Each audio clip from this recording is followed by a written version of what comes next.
বিশ্বনবী বলতেন জুমার দিন শ্রেষ্ঠ দিন, এই দিন আমার উপরে বেশি বেশি দুরূদ পড়ো। ফাইন্না সালাতাকুম মা'রুদাতুন আলাইয়া, কেননা তোমরা যে আমার উপরে দুরূদ পড়ো, আমি মরে যাওয়ার পরে এই দুরূদগুলো কে পাঠিয়েছে তার নাম, তার বাবার নাম সহ ফেরেশতারা আমার কবরে দিয়ে আসে।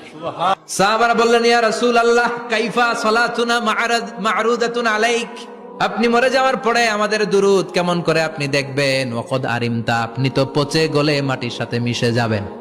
বিশ্বনবী বলেন, ইন্নাল্লাহা হাররামা আলাল আরদি আন তাকুলা আজসাদাল আম্বিয়া, নবীদের লাশকে খেয়ে ফেলা, নবীদের লাশকে পচিয়ে ফেলা জমিনের সব মাটির জন্য আল্লাহ হারাম করে দিয়েছে।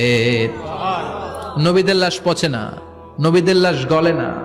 যারাই বিশ্বনবীর উপর দুরূদ পড়বেন, আপনার নাম সহ, আপনার বাবার নাম সহ, মালাইকাতু সাইয়াহিন, একদল ফেরেশতা আছে শুধু রাউন্ড দেয় গোটা ওয়ার্ল্ডে।